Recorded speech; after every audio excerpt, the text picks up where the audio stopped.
하나님 감사합니다. 이 한 주도 무거운 마음, 걱정, 근심 안고 살아가다가 이 금요일 밤에 이 한 주를 이끄신 주님 감사합니다. 예배하러 나올 수 있게 인도하심이 감사합니다. 호흡 주시고 찬양하고 말씀 듣고 기도할 수 있게 하심이 감사합니다. 하나님, 그러한 고백 드릴 수 있는 예배 될 수 있도록 주여 임재하여 주시옵소서. 찬양의 고백과 같이 저희 빈 마음으로 예배 드리기를 원합니다. 예배할 때 가장 행복합니다. 예수 그리스도로 가장 충만합니다. 기도할 수 있음에 감사합니다. 진심으로 고백 드릴 수 있도록 저희들의 마음과 생각 가운데 자정하여 주시옵소서. 오늘의 예배가 예수 그리스도의 공의와 은혜와 사랑이 넘쳐서 현장 될 수 있는 예배 될 수 있도록 주여 통치하시고 다스려 주시옵소서. 감사드리며 예수 그리스도의 이름으로 기도드립니다. 아멘. 할렐루야. 아멘. 오늘 나눌 하나님의 말씀 함께 보겠습니다. 하나님 말씀 전도서 3장 16절부터 22절까지 말씀입니다. 16절부터 22절까지 말씀을 한 절씩 돌아가면서 교독하도록 하겠습니다. 제가 먼저 읽겠습니다. 또 내가 해 아래에서 보건대 재판하는 곳 거기에도 악이 있고 정의를 행하는 곳 거기에도 악이 있도다. 내가 내 마음속으로 이르기를 의인과 악인을 하나님이 심판하시리니 이는 모든 소망하는 일과 모든 행사에 때가 있음이라 하였으며, 내가 내 마음속으로 이르기를 인생들의 일에 대하여 하나님이 그들을 시험하시리니 그들이 자기가 짐승과 다름이 없는 줄을 깨닫게 하려 하심이라 하였노라.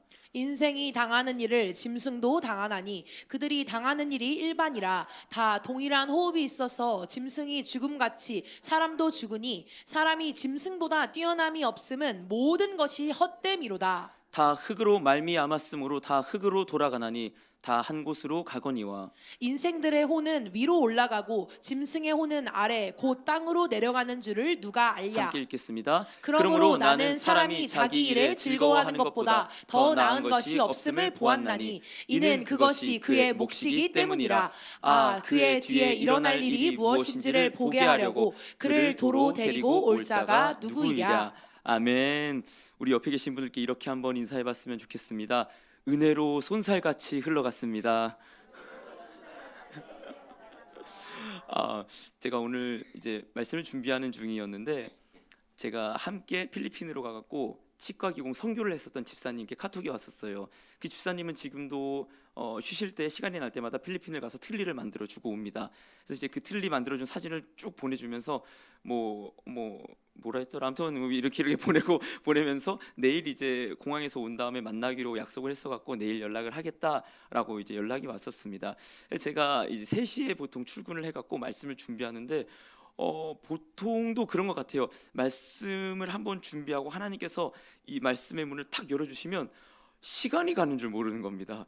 그래서 6시가 지났더라고요. 그 이제 저녁 금식 중인데 밥을 못 먹었어요. 그래서 이 시간이 벌써 6시가 지났네 하고 보니까 그 집사님이 보냈던 그 톡이 제게 보이는 겁니다. 그래서 제가 그 톡을 보면서 그 만들어진 틀니를 보면서 그 생각이 나는 거예요.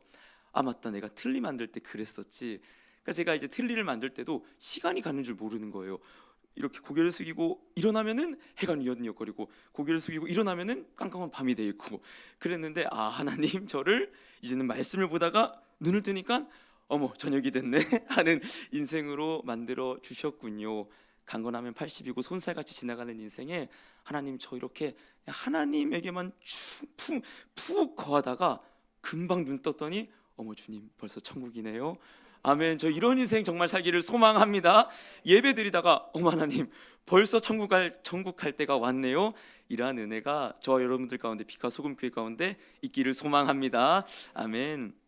그 안도 슌스케라고 하는 일본 작가가 쓴 책 중에 정의감 중독이라고 하는 책이 있어요. 실은 제가 신대였는데 이 책을 통해서 뭔가 어떤 인사이트를 발견해야겠다 하고 샀다가 한 번도 안 펴놓고 책꽂이에 그대로 있다가 오늘 말씀과 연관이 돼 있어서 펼쳤던 책입니다. 예비하심 충만이요.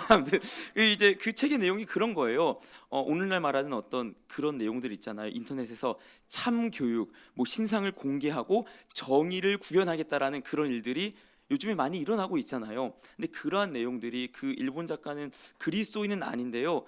이 모든 것들이 뭐에서 비롯됐다? 주관적인 정의감에서 분노를 공정하게, 분노를 그 자기의 마음대로 표출할 수 있는 수단이 되었다라고 하면서 오늘날은 정의감에 중독된 시대라라는 그러한 내용을 담고 있는 책이었습니다. 책을 읽으니까 정말 맞는 것 같아요.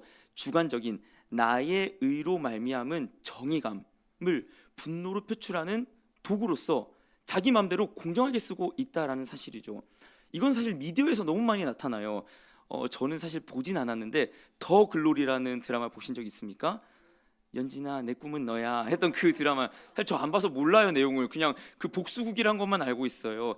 근데 이 드라마들, 이런 비슷한 모범택시라는 드라마는 저희 그 아빠가 자주 봐갖고 제가 오고 가면서 한 번씩 봤던 건데, 그 내용이 공통적인 그 공통점이 무엇입니까?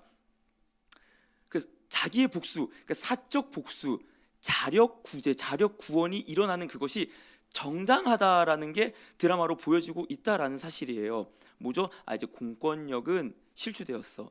내가 내 정의를 직접 실현하는 것이 뭔가 통쾌하고 멋져 보이는 게 당연하고 정당해 보인다라는 사실이죠. 그러나 여러분, 그게 정말로 정의와 공의가 실현되는 일입니까? 물론 저 그 드라마 더 글로리 못 봤고 모범택시도 제대로 못 봤지만 제가 보기에는 결국 남는 것은 뭐냐? 파멸된 자. 그러니까 내가 사적인 정의를 실현하고 사적인 구원과 그 공의를 실현한다고 하면서 결국에는 복수심으로 가득 찬 자아와 어떠한 정의도 실현되지 못한 그 현실이 오히려 드라마에서 나타나고 있진 않나라고 저는 생각을 하고 있습니다. 이 전도자가 그걸 얘기하고 있어요. 오늘 읽었던 처음 3장 16절 말씀처럼 정의가 실현돼야 되는 이 재판하는 곳, 의가 실현돼야 되는 그 재판하는 곳에 도리어 뭐가 있다? 악이 있고 거기에도 악이 있도다 라고 선포를 하고 있습니다. 오늘 말씀을 통해서요, 저희의 마음 가운데에 있는 어떠한 스스로의 의로 쌓아온 정의감이 중독된 부분이 있다면, 그러한 시선으로 남을 바라보고 남을 판단하고 남을 정죄하고 깎아내렸던 내 모습이 있다면 들춰내어지길 소망합니다. 그 가운데 진짜 정의와 진짜 공의와 사랑이신 예수가 우리의 마음을 통치하는 저와 여러분, 또 이 교회가 되기를 소망합니다. 아멘. 아까 읽었던 것처럼 이제 전도자가 해 아래에서 헛된 것들을 많이 살펴봤잖아요. 지식도 헛됐고요, 쾌락도 헛됐고요, 나의 자아 실현도 헛됐고요. 근데 이제 그 시선을 돌려서 어디로 향하냐면요, 이 땅의 악에 대해서 시선을 돌리기 시작하고 있습니다. 여러분, 실은 전도서의 주석이 많이 없어요. 많이 없을 뿐더러 그 전도서의 주석에 따라서 이 전도서의 구조를 나누는 사람마다도 이 구조를 다 다르게 나눠요. 그런데 그 학자들도 못 나눌 구조를 제가 나눌 수 있을까 고심하면서 매번 전도서를 쭉 살펴보다가 사실 특세 전부터 계속 기도하고 고민했어요. 하나님, 전도서의 주제가 뭘까요? 하나님께서 주신 마음은, 또 말씀을 묵상하면서 제게 주신 마음은 경외함입니다. 경외함. 그래서 저는 이 전도서를 5부분으로 나눠 썼는데요, 이 간지에 제가 실어놨어요.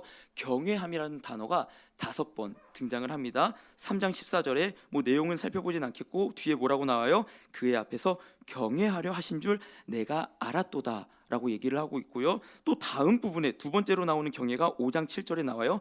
오직 너는 하나님을 경외할지라 라고 얘기가 나와요. 또 세 번째 뭐라고 나와요? 7장 18절에 하나님을 경외한 자는 이 모든 일에서 벗어날 것임이라 얘기 나와요. 8장 12절 13절에 뭐라고 나와요? 하나님을 경외하여 그를 경외하는 자들은 잘 될 것이요 라고 나오고, 마지막에 그 유명한 12장 13절에 뭐라고 나옵니까? 이래 결국을 다 들었으니 하나님을 경외하고 그의 명령을 지킬지어다. 이것이 모든 사람의 본분이니라. 아멘. 무엇입니까? 전도서의 주제는 경외입니다. 근데 이 전도자가 경외로 향하는 그 길이 조금은 특이해요. 제가 지난번에 말씀드렸던 것처럼 전도자는 마치 탕수육을 먹고 싶은 교수님과 같습니다. 무슨 말이에요? 그러니까 짜장면, 짬뽕이요, 탕수육이요, 이 전도자가 이렇다는 거예요. 뭐냐? 짜장면에 해당하는 건 뭐냐면 헛되고 헛되다예요.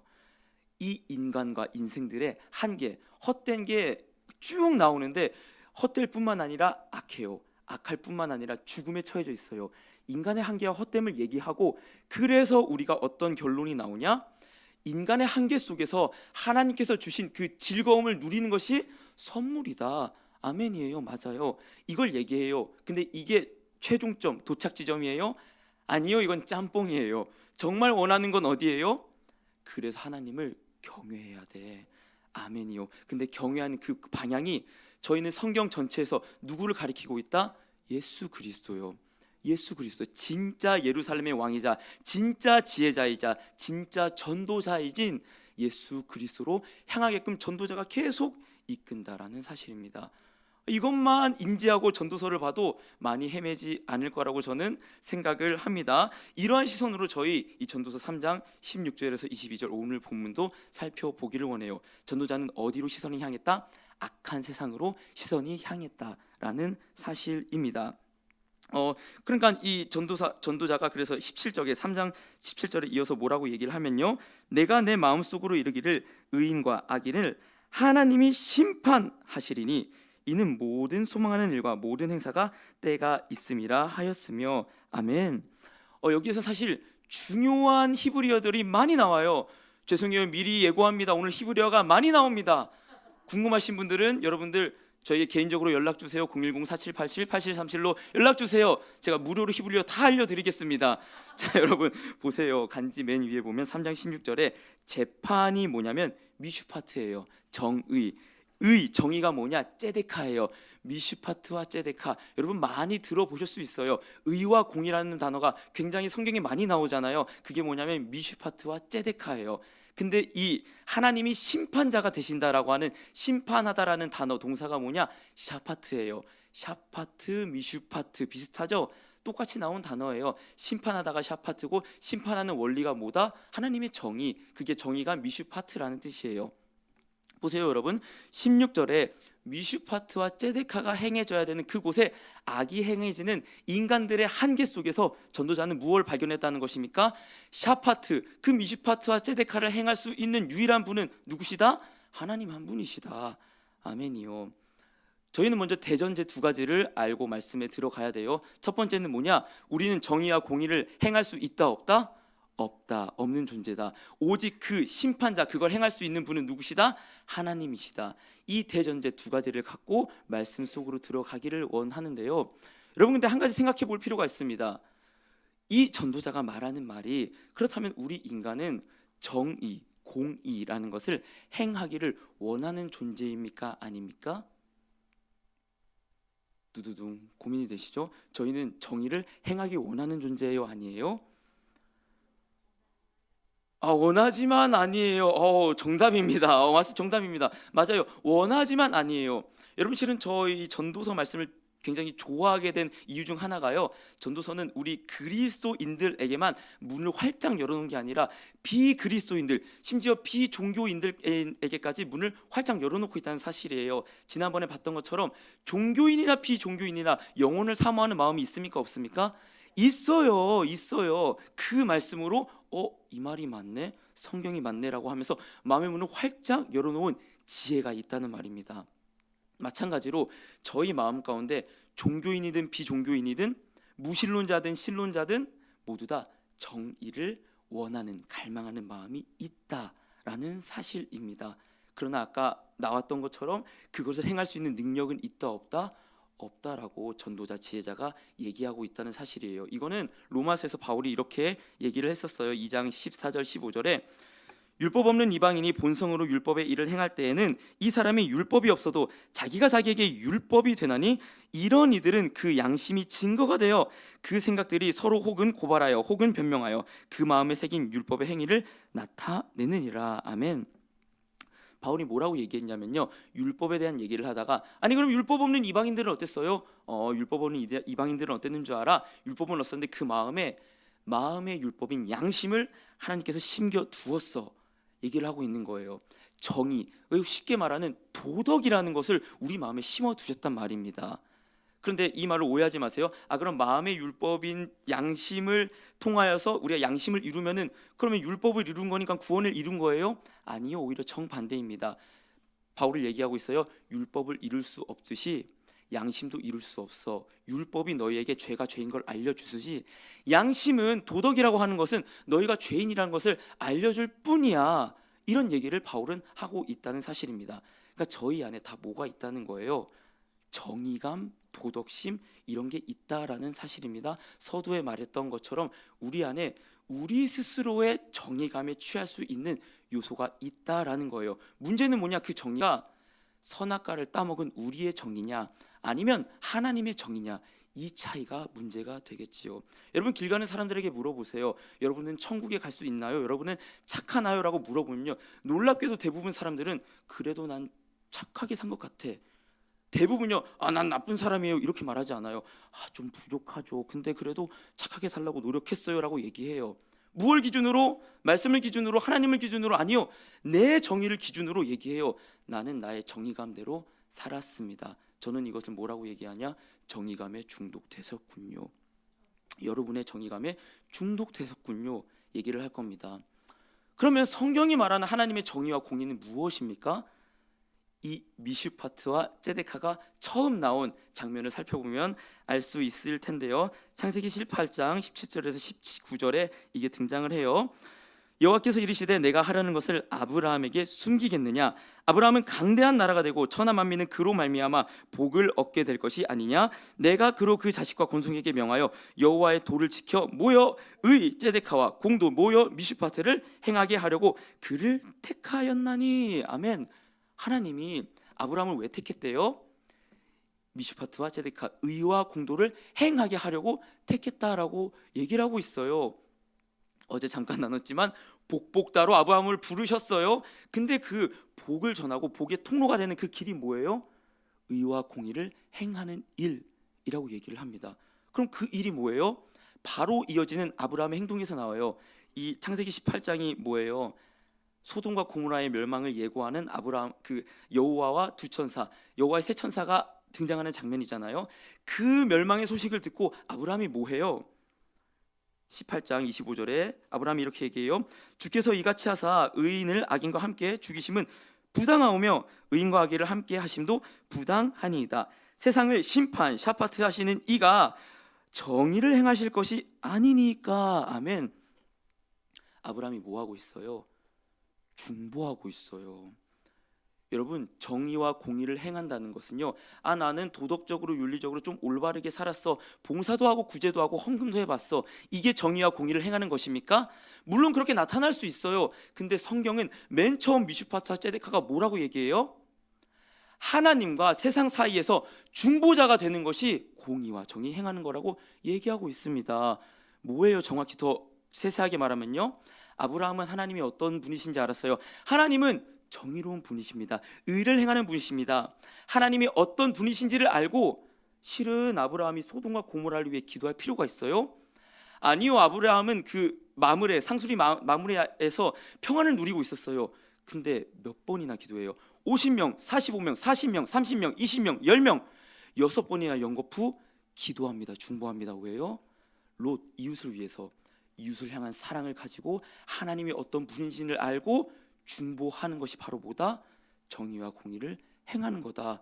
뭐예요? 하나님과 세상 사이에서 예배 드리는 자, 기도 드리는 자. 아멘이요. 그게 바로 하나님께서 태초에 원하신 정의와 공의라고 창세기는 얘기하고 있다는 사실입니다. 저와 여러분들이요, 이걸 깨닫길 소망합니다. 실은요, 알랑한 정의감으로 저희가 행하는 선행보다 어쩌면 이 예배가 하나님의 입장에서 정의와 공의를 행하는 일인 줄 믿으시길 소망합니다. 이 땅을 위해 기도하는 거예요. 그게 바로 하나님께서 원하시는 정의와 공의, 미슈파트와 ጼ데카의 모습이라는 사실입니다. 그럼요, 이 전도자가 이 어떠한 이 사실이 전도자 혼자만을 위해서 내가 이 사실을 깨달았다라고만 멈추지 않고 전도자는 이 얘기를 온 인류에게 해당하는 얘기로 더 확장시키고 있습니다. 전도서 3장 18절에서 19절 저희 함께 읽겠습니다. 시작. 내가 내 마음속으로 이르기를 인생들의 일에 대하여 하나님이 그들을 시험하시리니 그들이 자기가 짐승과 다름이 없는 줄을 깨닫게 하려 하심이라 하였노라. 인생이 당하는 일을 짐승도 당하나니 그들이 당하는 일이 일반이라. 다 동일한 호흡이 있어서 짐승이 죽음같이 사람도 죽으니 사람이 짐승보다 뛰어남이 있으므로 모든 것이 헛됨이로다. 감사합니다. 전도자가 많이 덥네요. 여기 전도사가 많이 덥습니다. 전도자가 뭐라고 얘기를 하고 있습니까? 지금 이어지는 구절에서 내가 이걸 깨달았어. 내 혼자만 깨달은 게 아니라, 그러니까 뭐예요? 대전제 뭐였죠? 우리는 정의와 공의를 행할 수 없다. 하나님만이 심판자다라는 걸 깨달았는데, 이게 개인에게만 머무는 것이 아니라 어디에게도 확장돼요?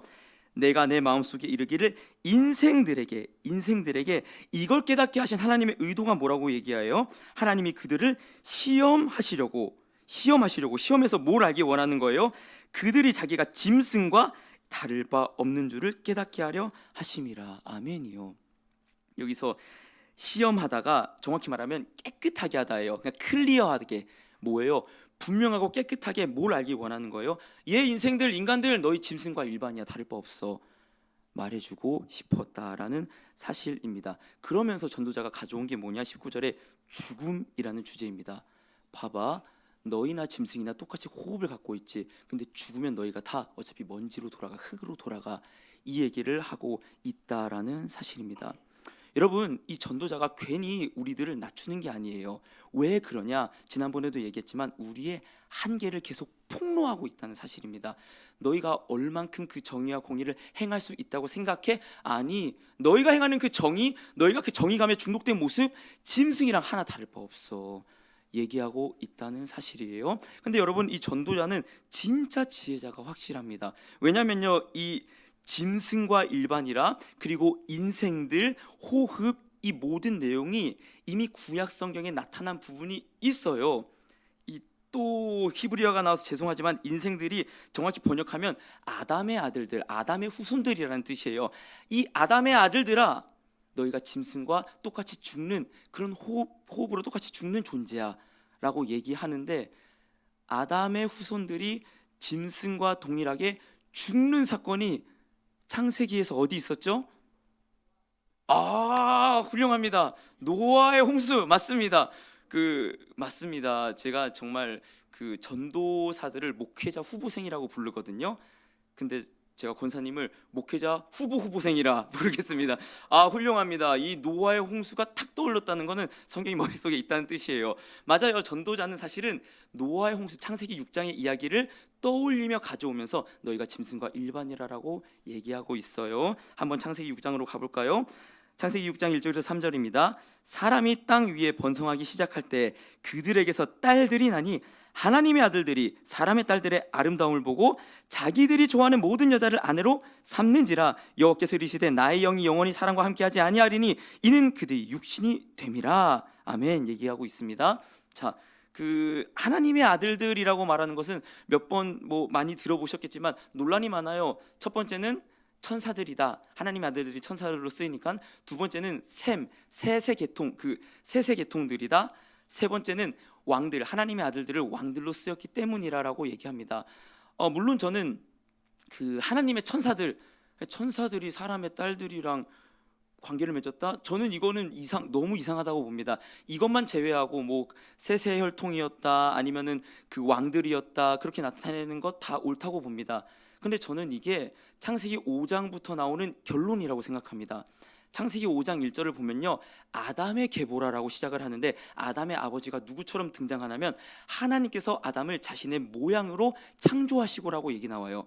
그럼 아담의 아빠는 누구예요? 하나님 맞아요. 하나님이 아담의 아빠가 된다라는 사실입니다. 그럼 하나님의 아들들이라고 말하는 건 누구예요? 본래 하나님의 모양으로 창조된 인간들이 이게 하나님의 아들들이에요. 인간들이 사람의 딸들을 취했다. 이게 정확히 번역하면 아담의 딸들이에요. 뭐예요? 하나님의 아들로 하나님의 모습을 반영해야 될 그 하나님의 아들들이 흙으로 돌아갈 아담의 딸들을 취함으로 그 모습으로 행동하고 있구나. 그래서 나온 결론이 뭐예요? 그들의 눈이 보기 좋은 대로 사람의 딸들을 취하여서 자기의 아내로 삼으니라. 보기 좋은 대로 취하니라. 눈에 보기 좋고 먹기 좋고 지혜롭게 할 만큼 탐스럽기도 한 그 나무의 열매를 취하니, 보기 좋은 대로 그 아내들을, 여자들을 취하니 뭐예요? 하나님의 아들들이 사람의 아들, 흙으로 돌아갈 인생으로 바뀐 모습을 창세기 6장 1절은 얘기하고 있다는 사실입니다. 뭐예요? 전도자의 말로 따지면 뭐예요? 아담의 후손들의 인생들, 아담의 인생들이 그렇다라고 얘기하고 있다는 사실인데 6장 3절에 보면은 이래요. 여호와께서 이르시되 나의 영혼이 사람과 함께하지 아니하니 이는 그들이 육신이 됨이라. 그러니까 뭐예요? 하나님의 아들이 아니라 흙으로 돌아갈 인생들에게 내가 함께하지 않겠다. 왜요? 죄로 말미암아 그들의 인생은 뭐가 되었다? 육신이 되었다라는 거예요. 뭡니까? 짐승과 다를 바 없는 인생이 되었다 얘기하고 있는 거예요. 여러분, 하나님이 영이 떠난 그 인생이 살아있다고 말할 수 있습니까? 그 하늘문 찬양 뭐였죠? 주님 없이 천년을 살아도 사는 게 아니죠. 아주 대박입니다. 맞아요. 주님 없이 천년을 살아도 사는 게 아니에요. 고기 덩어리가 숨만 쉬고 있다고 사는 게 아닙니다. 육신이 되었다는 뜻은 그거예요. 너희가 짐승과 일반이라. 똑같은 말이에요. 그래서 창세기 7장 21절에 뭐와 함께 사람이 싹쓸이 당합니까? 21절에 땅 위에 움직이는 생물이 다 죽었으니 곧 새와 가축과 들짐승과 땅에 기는 모든 것과 모든 사람이라. 22절에 육지에 있어 그 코에 생명의 기운에 숨이 있는 것은 다 죽었더라. 이 기운이 루아흐인데 루아흐는 영혼이라고도 쓰이지만 문맥에 따라서 이러한 생명, 호흡이라고도 쓰여요. 어디에 쓰였어요? 아까 전도서 3장 19절에 다 동일한 호흡, 다 동일한 그 루아흐 가졌다. 너희가 짐승과 일반이라. 어떤 사람이요? 하나님의 영이 떠난 사람, 하나님의 마음과 하나님의 뜻에 벗어나서 자기가 선악과 열매를 먹고 자기가 재판관이 된 그 사람들은 짐승과 일반이라 얘기하고 있다라는 사실입니다. 이걸 더욱더 명확하고 분명하게 해주기 위해서 전도서는 또 창세기에 있는 그 말 어구를 끌어다가 사용해요. 전도서 3장 20절과 21절에 제가 읽어볼게요. 다 흙으로 말미암았으므로 다 흙으로 돌아가다니 다 한 곳으로 가거니와. 아멘. 흙으로 와서 흙으로 간다. 이거 언제 나왔던 말이에요? 맞습니다. 창세기 3장 19절에 제가 읽어볼게요. 내가 흙으로 돌아갈 때까지 얼굴에 땀을 흘려야 먹을 것을 먹으리니 내가 그것에서 취함을 입었음이라. 너는 흙이니 흙으로 돌아갈 것이니라 하시니라. 아멘. 이 흙이 무엇입니까? 아파르, 먼지, 티끌. 너희가 먼지니 너희가 티끌이니 티끌로 돌아갈 거야. 어떤 인생들이요? 하나님을 떠난 인생들이요. 뭘 얘기하고 있어요? 16절에 왜 미슈파트와 ጼ데카가 행해져야 되는 재판의 자리에서 악이 넘쳐나는 거예요? 너희가 죄를 짓고 너희가 선악과 따먹고 너희 스스로 재판장이 되어서 니들 정의감에 충만해갖고 니들이 행하는 그 정의대로 행하잖아. 그게 뭔 줄 알아? 악이야. 흙으로 돌아갈 인생들이 행하는 그 모든 것이 다 악이야. 너희가 정의를 행한다고? 아니, 흙으로 돌아갈 인생들, 너희가 행하는 정의 짐승이랑 일반이야. 전도자가 얘기하고 있다는 사실입니다. 여러분, 저는 이 말씀을 보면서 우리 이 교회가, 이 한국 교회가 어떠한 정의와 공의를 행해야 될지 한 번 더 고민하게 되었습니다. 여러분, 뭐 계속해서 말하고 이제는 정말로 이제는 더 이상 이런 얘기가 나와야 될까 싶을 정도이지만 이 한국 교회가 정치에 휘둘리잖아요. 근데 여러분, 그 정치에 휘둘리는 그 사람들의 마음 가운데 뭐가 있는지 아십니까? 이게 정의고 공의야. 그 보수정, 그 극우들이 말하는, 혹은 몰라요, 극좌들이 말하는 또 다른 정의와 공의가 있겠죠. 극우든 극좌든 저는 정치에 소망이 없다고 믿습니다. 정치에 없어요. 하나님의 마음과 하나님의 영이 부어져서 우리가 죄된 흙으로 돌아가는 인생이 아니라 하나님의 뜻을 행하는 그 아파르 먼지에서 벗어난 인생이 되지 않는 이상 정의와 공의는 실현되지 않습니다. 공산주의가 악입니까? 물론 반성교적인 요소가 있죠. 그럼 자본주의는 오로지 성경적입니까? 아니요, 그렇지 않아요. 정의와 공의가 뭐라고 성경에서 얘기해 줬어요. 아브라함, 세상과 하나님 사이에서 하나님 마음을 알아서 너희와 전혀 상관없는 이웃을 위하여 중보하는 그 마음, 그게 바로 그 예배하는 마음, 기도하는 그 기도자, 그게 바로 정의와 공의야. 저희가 이것이 실현되는 교회 되길 소망합니다. 아멘이요. 정치와 공의가 아니라 아주 알량한 윤리 도덕이 아닌 그러한 정의와 공의가 저희의 마음 가운데, 이 교회 가운데 실현되길 소망합니다. 이어서 전도자는 결론을 내리고 있어요. 3장 22절에 어떠한 결론을 내리고 있나 우리 함께 읽도록 하겠습니다. 시작. 그러므로 나는 사람이 자기 일에 즐거워하는 것보다 더 나은 것이 없음을 보았나니 이는 그것이 그의 몫이기 때문이라. 아, 그의 뒤에 일어날 일이 무엇인지를 보게 하려고 그를 도로 데리고 올 자가 누구이랴. 아멘. 전도자가 이 단락이 마치는 3장 22절에 이렇게 얘기하고 있어요. 그러므로 나는 사람이 자기 일에 즐거워하는 것보다 더 나은 것이 없음을 보았나니 이것이 그의 몫이니라라고 얘기하고 있습니다. 많은 전도서의 이제 주석들이 얘기하는 걸 보면요, 이걸 이제 그러니까 이 땅에서의 한계를 내가 인정하고, 봐봐요, 아 맞아, 우리는 정의를 행할 수 없는 존재야, 그래 하나님만이 심판자야, 이걸 인정하고, 그렇기 때문에 정의를 행하시는 하나님의 테두리 안에서 내가 주어진 일들을 즐거워하는 것이 바로 굿 선이야. 맞아요, 아멘이요, 틀리지 않아요. 이게 뭐예요? 그 유명한 카르페 디엠이잖아요. 이 순간을 즐겨, 이 순간의 것들을 누려라고 하는 카르페 디엠 세상이 있다라고 얘기를 하고, 그러면서 인본주의적인 어떤 주장을 내립니다. 그렇기 때문에 우리가 이 땅에서의 즐거움들을 누려야 합니다. 여러분, 근데 저는 전도자가 과연 이것을 말하기 위해서 끝냈을까? 아니, 성령 하나님께서 이것을 그래 너희 주어진 삶에서 즐거워해, 이걸 말하려고 성령 하나님께서 전도서를 쓰셨을까? 전 의문이 듭니다.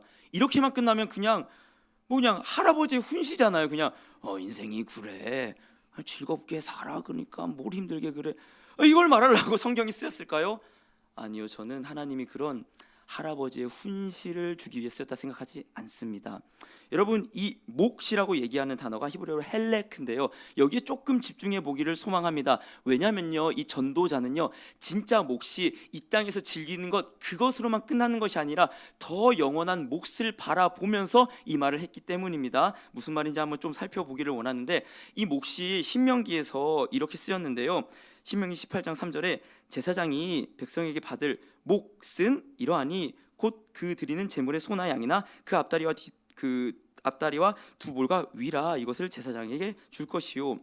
신명기 18장에 나오고 있어요. 제사장이 받을 몫이라고 얘기하고 있어요. 이게 바로 다른 말로 쓰이면 분깃, 그 유명한 기업이라는 말로 똑같이 쓰여요. 근데 여기서는 제사장이 받을 그 몫이라고 하면서 신명기 18장 3절에는 이 몫이 뭐라고 쓰였냐, 간지에 보면요, 뭐라고 제가 적어놨어요? 미슈파트라고 적어놨어요. 이거 정인데요? 이거 몫이 아니라 정인데요? 여러분, 이 헬레크라고 하는 목과 미슈파트 정의는 연결되어 있는 단어입니다. 무슨 말이냐? 왜 신명기 18장 3절에서 제사장이 받을 몫이 그 뒷다리살 맞아요? 근데 이걸 왜 미슈파트라 했는데 몫이라고 번역을 했느냐? 그게 바로 법정적으로, 그러니까 하나님의 그 정의와 공의의 그 법칙으로 말미암아 공정하게 받게 되는, 수여되는 그 몫이기 때문에 그래요. 이해가 되죠? 그러니까 하나님의 그 정의에 따라서 제사장에게 마땅히, 야 너희가 그거 가져가지 못하게 하면 안 돼, 마땅히 내 정의에 따라 제사장에게 돌아갈 그 몫이야 라고 정해진 몫이기 때문이에요. 근데 이어지는 신명기 18장 8절에서는 똑같은 몫이 나오는데 이렇게 나와요. 그 사람의 목, 이거는 헬레크예요. 몫은 그들과 같을 것이요 그가 조상을 판 것과 그것은 별도의 소유이니라. 이것은 간략히 말하면, 원래 레위 지파는 그 기업이 없잖아요, 몫이 없잖아요. 그래서 도피성에 이제 그 제의를 담당했잖아요. 근데 내가 유다 지파의 그 도피성에 사는 제사장 레위인인데 간절한 소원이 있어서, 하나님 저 레위 지파의 아니 에브라임에 있는 그곳에 도피성으로 가서 사역하고 싶어요. 그러니 가라 해서 가면은 그 몫을 주겠다라는 얘기예요. 그러니까 뭐냐, 이 몫에 담긴 그 어떤 언어적인 비밀이 뭐가 있냐면, 하나님의 정의에 따라 실현되는 목, 그러니까 미슈파트가 제대로 시행될 때 헬레크가 떨어진다. 아멘이요, 이해가 되세요? 하나님의 정의와 공의가 올바로 시행될 때 우리가 누릴 그 몫이 떨어진다라는 얘기입니다.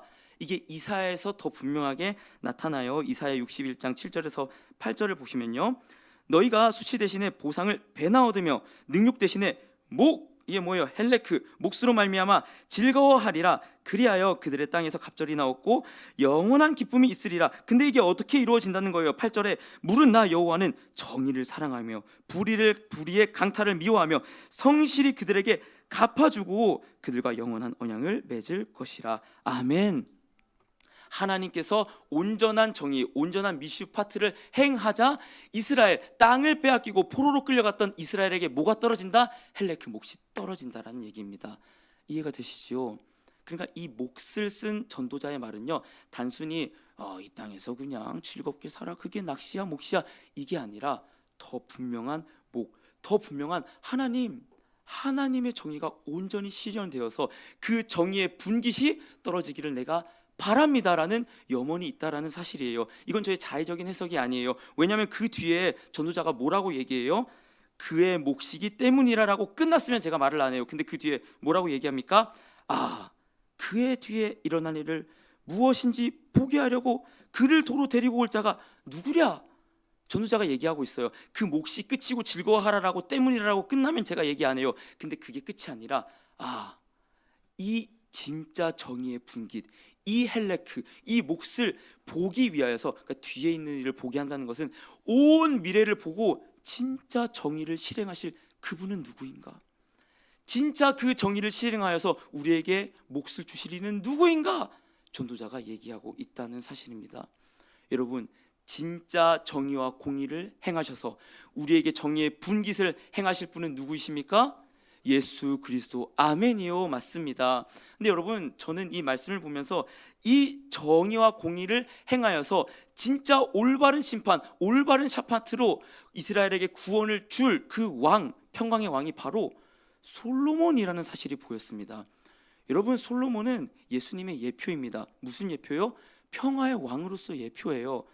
왜 여러분 다윗이 아니라 솔로몬이 성전 건축을 완성합니까? 맞아요. 하나님께서 다윗에게 얘기했습니다. 너 피 너무 많이 흘렸어. 그게 뭐예요? 평화의 이미지와 같지 않기 때문에 너에게 너의 아들인 솔로몬 이름 샬롬에서 나온 솔로몬입니다. 솔로몬, 평강의 왕으로 예표되는 솔로몬이 성전을 건축할 거야.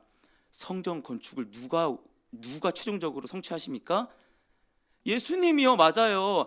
평강의 왕이고 성전을 성취하실 예수님을 보여주기 위해서 평강의 왕인 솔로몬이 성전을 성취할 거야. 그렇기 때문에 솔로몬이 예수 그리스도의 예표로서 이용되고 보여진 거예요. 이사야 9장 6절에서는 이렇게 나오고 있어요. 이는 한 아기가 우리에게서 낳고 한 아들을 우리에게 주신 바 되었는데 그의 어깨에는 정사를 메었고 그의 이름은 기묘자라 모사라 전능하신 하나님이라 영존하시는 아버지라 뭐라고 해요? 평강의 왕이라 할 것임이라. 아멘. 7절에 이어서 그 정사와 평강에 더함이 무궁하며 또 다윗의 왕자와 그의 나라에 군림하여 그 나라를 굳게 세우고 지금 이후로 영원히 뭘 행해요? 정의와 공의로 그것을 보존하실 것이라. 만군의 여호와의 열심히 이를 이루시리라. 아멘. 뭡니까? 예수 그리스도 어떤 왕? 평강의 왕. 재판을 행할 어떤 왕? 정의와 공의를 행할 미시파트와 제대를 행할 그 왕이 한 아기 예수 그리스도고, 그게 누구에게서 나타난 거예요? 이 전도서를 쓸 솔로몬에게서 나타났다라는 사실입니다.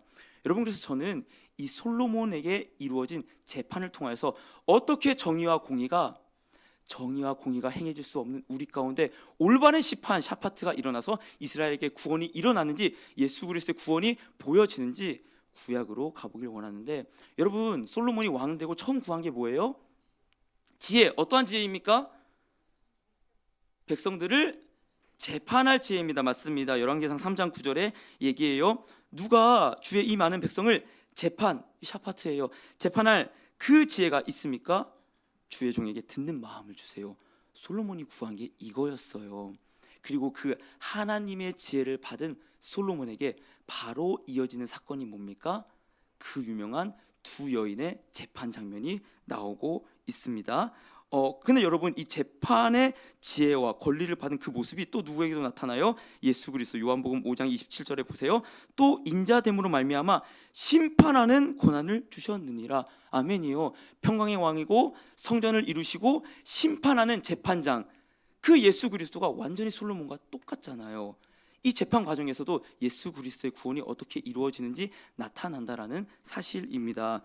열왕기상 3장 16절에서 18절을 보시면요, 그때 창기 두 여자가 왕에게 와서 그 앞에 서며 한 여자가 말하되 내 주여, 나와 이 여자가 한 집에서 사는데 내가 그와 함께 집에 있으며 해산하였더니 내가 해산한 지 사흘 만에 이 여자도 해산하고 우리가 함께 있었고 그 둘 외에는 집에 다른 사람이 없었나이다 얘기하고 있어요.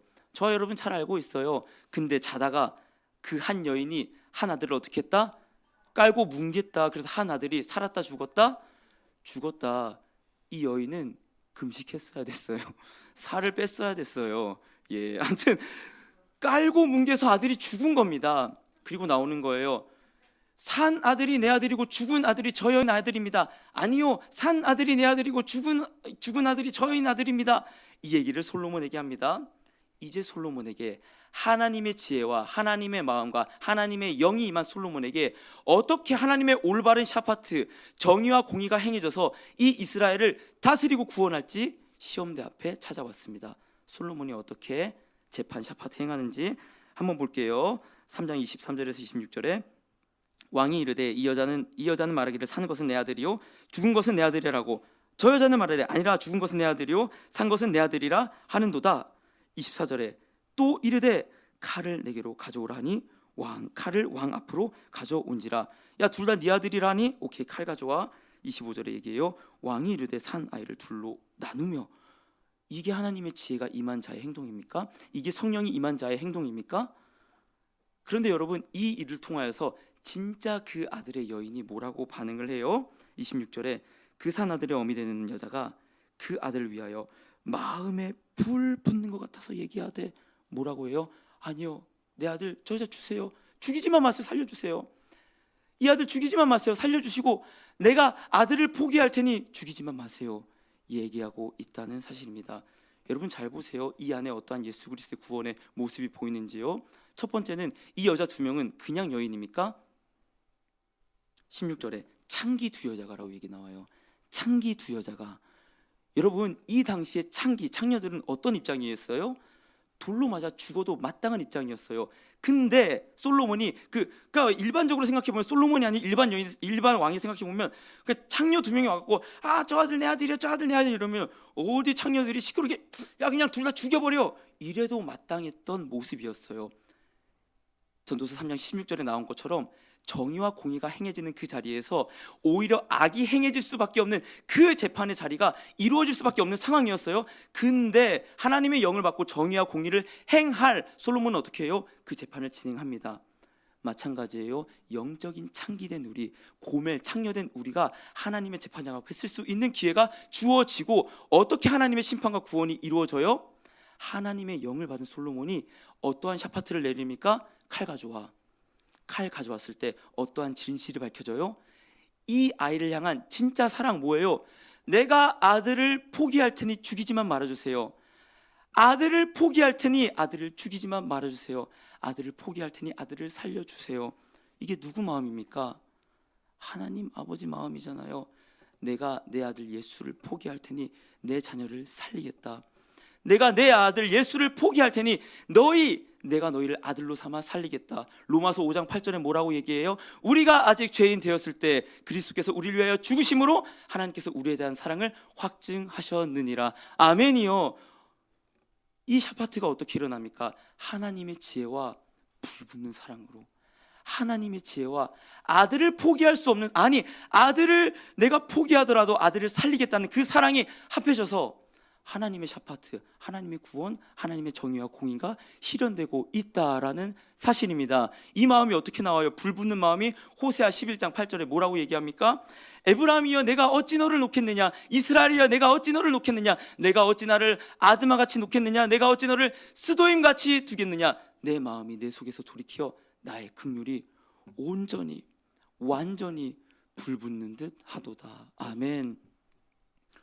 그 아들을 향한 여인의 마음이 불붙는 듯한 그 마음의 사랑과 하나님의 지혜가 합쳐져서 아이가 구원받는 그 사건은 십자가에서 솔로몬은 칼을 가져오려고 했어요. 하나님은 진짜 아들에게 칼을 대셔서 쪼개셨어요. 누구를요? 예수를 십자가 위에서 쪼개심으로 그 사랑을 확증하시고 우리를 구원하신 그 구원의 일이, 예수로 말미암아 구원받는 그 일이 성령의 지혜를 받은 솔로몬에게서 정의와 공의가 행해지는 샤파트가 일어났다라는 사실입니다. 말씀 듣는 저와 여러분들이요, 우리에게 행해질, 우리가 행할 정의와 공의는 예수 그리스도의 불붙는 사랑과 하나님의 마음이 합쳐서서 이루어진 것임을 믿기를 소망합니다. 아멘이요. 그거 없이 정의가 어디 있어요? 그거 없이 공의가 어디 있어요? 그거 없이 사랑이 어디 있어요? 그것이 올바른 통치가 어디 있어요? 그래서 바울은 얘기하는 거예요. 이 교회가 올바른 통치로 이루어지는 그 방법은 하나님의 정의와 공의, 아니 예수 그리스도의 공의와 사랑뿐이야. 그래서 뭐라고 얘기합니까? 로마서 14장 10절에 이런 얘기를 해요. 내가 어찌하여 내 형제를 비판하느냐? 어찌하여 내 형제를 업신여기느냐? 우리가 다 심판대 앞에 서리라. 이게 어떤 상황이냐면요, 그 음식을 먹는 문제 갖고 로마 교회에 분쟁이 일어난 거예요. 우상에 바쳐지는 음식 먹어도 돼? 안 돼, 안 돼. 먹으면 안 돼. 야, 복음으로 자유하면 먹어도 돼. 이 사건이 일어난 거예요. 근데 바울이 먼저 지적한 건 뭐냐면, 야, 너희 형제들에게 비난하고 정죄하고 심판자 되지 마. 너희가 심판자 앞에 설 거야. 우선 이걸 얘기하고 있단 말입니다. 하나님의 공의. 그 다음에 뭐라고 얘기하냐? 15절에 만일 음식으로 말미암아 내 형제가 근심하게 되면 이는 내가 사랑으로 행하지 아니함이라. 그리스도께서 대신하여 죽으신 형제를 내 음식으로 망하게 하지 말라. 아멘이요. 뭐라고 얘기하는 거예요? 야, 음식 먹어도 구원받아. 음식 먹는다고 구원받는 거 아무 상관없거든. 근데 너 절대 연약한 형제 비판하고 심판하지 마. 그리고 너가 음식을 먹지 말아야 할 이유는 단 하나야. 그 형제가 넘어질 것 같으면 그 형제를 향한 사랑으로 먹지 마. 얘기하고 있다는 사실입니다. 전에 있던 청년부에서 이제 찬양팀에 대한 복장에 대한 얘기가 나왔어요. 짧은 치마를 입으면 어떡하냐 이런 얘기가 나온 겁니다. 근데 여러분, 짧은 치마를 입는 그 일들이 구원받는 거가 사건이 있습니까? 오늘부터 무릎 위로 3cm 이상을 입으면은 다 구원받지 못합니다. 물론 저희 교회는 딱히 없는 것 같아요. 다 구원받을 것 같아요. 아니에요. 근데 아무 상관없어요. 근데 그때 목사님 얘기한 거예요. 형제와 자매가 시험 들 것 같으면 입지 마. 치마 입어야 돼요. 그것 때문에. 형제가 그것 때문에 시험이 들고 찬양하는데 어려움을 겪을 것 같으면은 그거 입어야 돼요. 그리스도께서 핏값으로 산 교회야. 네 기준으로, 네 욕망으로, 네 정의감 채우겠다고, 네 의를 이루겠다고 그 교회 절대 깨트리지 마. 네 거 아니야. 그리스도 거야. 네 의 아니야. 하나님의 정의와 공의야. 네 마음이 아니야. 네 정의감이 아니야. 예수의 사랑과 공의로 이 교회를 다스리고 이 교회 생활을 해. 바울 얘기하고 있다는 사실입니다.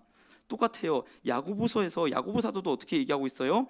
4장 11절에 형제들아 서로 비방하지 말라. 형제를 비방하는 자나 형제를 판단하는 자는 곧 율법을 비방하고 율법을 판단하는 것이라. 내가 만일 율법을 판단하면 율법의 준행자가 아니로 율법의 재판관이로다. 12절에 입법자와 재판관은 오직 한 분이시니 능히 구원하시기도 하시며 멸하기도 하시느니라. 너는 누구에게 옷을 판단하느냐?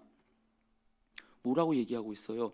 너희가 진짜 하나님의 공의와 사랑이신 예수 그리스도 앞에 선 자들이야? 그럼 너희가 재판장 되지 마. 너희가 뭔데 재판장 돼? 너희가 심판자 되지 마. 오직 입법관, 율법을 주신 분과 율법을 심판하실 분, 재판관 누구시라는 거예요? 하나님, 예수님이야. 너희는 형제들 결코 비판하지 마라고 얘기하고 있다는 사실입니다.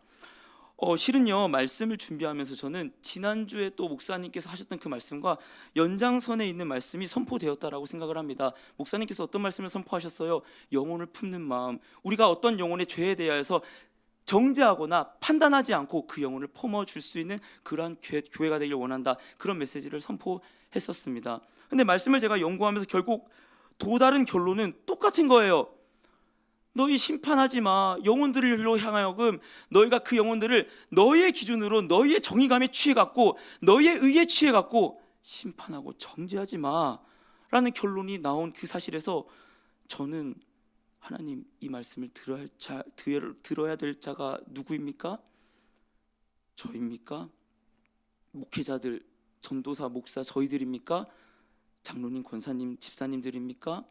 청년들입니까? 하나님, 저희 이 말씀 앞에 무릎 꿇게 하여 주시옵소서. 아멘이요. 그러한 마음이 들었습니다.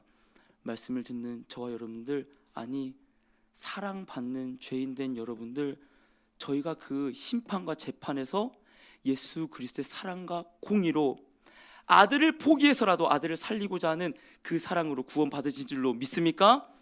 아멘이요. 아멘이면 여러분들 심판하지 마시길 소망합니다. 전도서 3장 16절 기억하세요.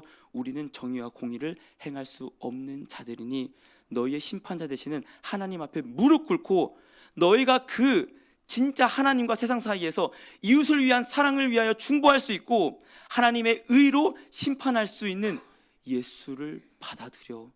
예수를 너희 마음속에 거하게 해서 진짜 샤파트, 진짜 그 재판이 일어날 수 있도록 예수를 초청해. 아멘. 저희 이 예수가 저희 마음 가운데서 의와 공의로 살아 숨쉬길 소망합니다. 아멘이요. 마무리로 그래서 우리에게 필요한 것이 무엇입니까? 야고보 사도가 너희가 입법관도 되지 말고 재판관도 되지 말라고 했어요. 그래서 필요한 게 뭐예요? 해 아래의 지식이 아니라 하늘 위로부터 오는 지혜, 그게 있다고 얘기했어요. 저희 마지막으로 함께 읽도록 하겠습니다. 야고보서 3장 17절에서 18절 함께 읽겠습니다. 시작. 오직 위로부터 난 지혜는 첫째 성결하고 다음에 화평하고 관용하고 양순하며 긍휼과 선한 열매가 가득하고 편견과 거짓이 없나니 화평하게 하는 자들은 화평으로 심어 의의 열매를 거두느니라. 아멘. 해 아래에 있는 너희들이 해 아래의 지식으로 상대를 편견으로, 상대를 판단으로, 너희가 재판장대에서 너희의 정의감에 취해서 매일 예배 드린다고 그게 너의 의가 돼? 네가 기도를 크게 한다고 그게 너의 의가 돼? 그리스도 중심의 설교를 한다고 그게 너의 의가 돼? 아니, 하늘 위의 지식을 구해서 한껏 낮아진 마음으로 충보하는 자가 돼. 판단하지 마. 정죄하지 말고 뭘 맺어요? 의의 열매를 맺어. 그 째데카가 진짜 삶으로 드러나는 하나님의 공의와 사랑이 열매로 드러나는 빛과 소금 교회 되길 소망합니다. 아멘. 저희 함께 찬양하시겠습니다. 예수 하나님의 공의 함께 찬양하시겠습니다.